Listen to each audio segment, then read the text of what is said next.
What's up everyone, Calvin here, and I'm with my student here, William. We're going to do a little bit of a Wing Chun techniques for you. So this drill over here, it's really good for practicing transitions from feeding punches. So we transition from, say, doing Pak Sao to Bong Sao to Tan Sao to Gan Sao, Fuk Sao, Za Sao, whatever variations that you have, but we're going to keep it a little bit more simple with just Pak Sao, Tan Sao, Bong Sao, and Gan Sao for now. Okay, so over here I'm going to be feeding William punches, and he's just going to work on Pak Sao for now. So we just kind of have this consistent rhythm. I don't want to increase too high intensity or speed. And anytime William is going to do a Pak Da, okay, then we just continue going in. And William's going to have a chance to practice on both sides. And over here, stop. We want to make sure he's in actually a realistic range that he actually can make contact, okay? Good.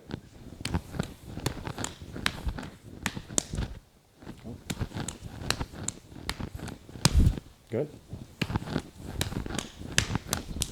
Good. So periodically, I may just throw a hand out there, Pak Sao or Wu Sao or Tan Sao, just to receive the punch so that it's a good practice for me to accept that, or I know I could feel, okay, there's a counter coming through. Now William's going to do Bong Sao. Now over here, anytime he wants, he's going to do a Lap Da.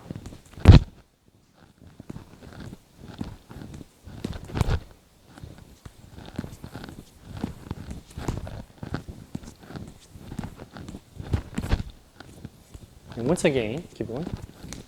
As I receive the Lap Da from him, I'm just keeping my Wu Sao hand out, not trying to fight it too hard. I just want to receive it. Because over here, once again, we're going to have a response to it. Because if I give too much power, he can now lap. Now he has good cross pin type of control with Sung Lap Sao. But over here, if he does a Lap Da, here, if I feel that, oh, I'm not giving enough pressure, he may feel encouraged to punch a little bit more. From here, I could turn to a Tok Sao and have a type of arm control here. So from your tum cue, you have this movement, you have that type of arm bar type of control. So once again, punch, punch, punch, punch. Good. Here, I have here. If he continues to apply more pressure, here now I can turn, and I turn to that Tok Sao and arm bar type of control there. Okay. Over here now we're going to do Tan Sao. And anytime William's going to do a Tan Da. Good.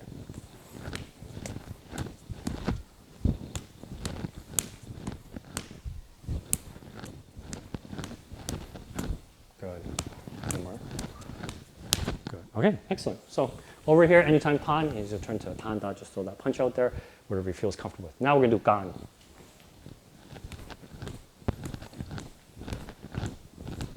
Good. Now over here, William's going to do a Hun Gua, and he's going to do a palm strike against the body. And he's going to also check with a Pak Sao so that I don't throw anything else out there.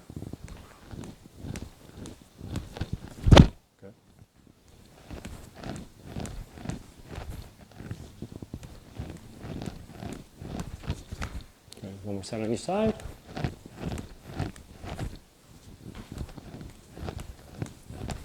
Good. Okay, great. So we've now practiced these drills kind of in sequence.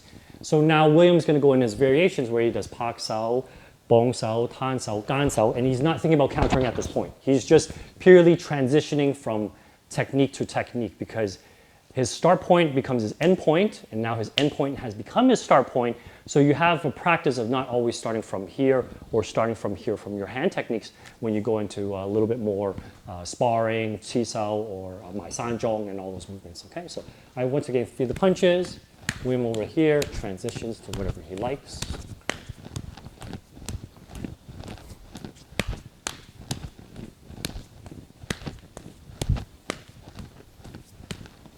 Once again, I'm taking my time. I don't want to rush into this.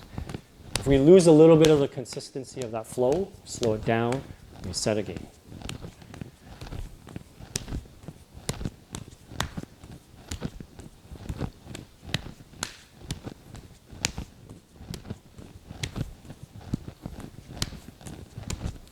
So far over here, we're working all on what we call the outside of the forearm or outside gate. And you can feel free to practice that for both actually the inside and outside of the arm, or inside, outside gate.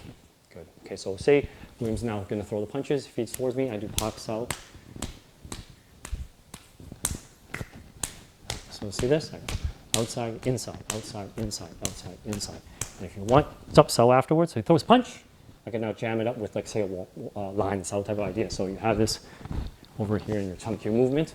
Over here, Zap Sao, and turn to line Sao. So same thing again, punch, here, punch, good. So over here, this jams that up forward afterwards, okay? Punch, and go Bong Sao. This is once again going on the same side, or outside gate. I can now jam that up with, on the inside, or what we call wrong side Bong Sao, okay? Bunch of the please.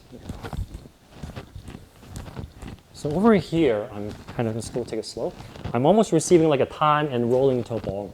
So I'm giving this slight variation of, oh, he doesn't feel any pressure or threat that I'm jamming that forward. Then you have Zhong Bong, which is a little bit more crashing type of motion. Okay, that's more forward. And then you have Seep Bong. There's a larger type of motion over here, so that in Seep Bong type of idea, I can Zao White, run out off the line or out of position, okay? Let's come back over here a little bit if we're not too close. And so once again, from there, you start to have your variations. So go punch.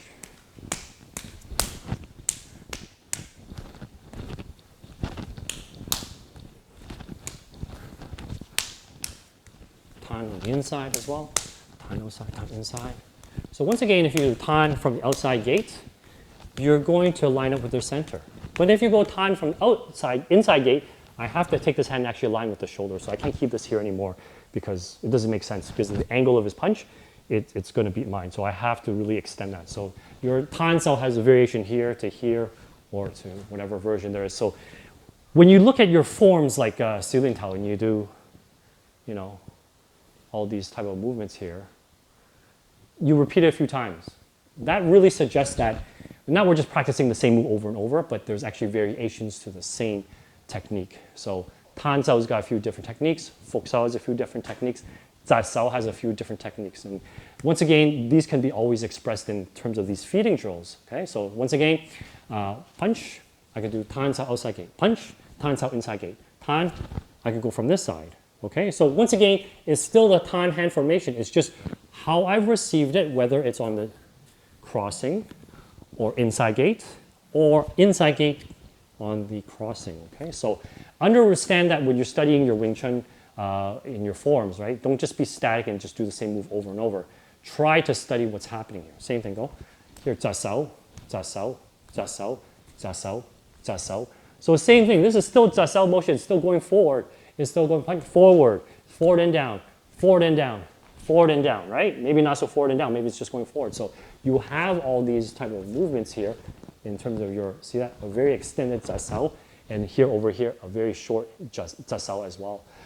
So once again, look at your forms and look at how different variations that you can apply in terms of these type of feeding drills. All right, thank you.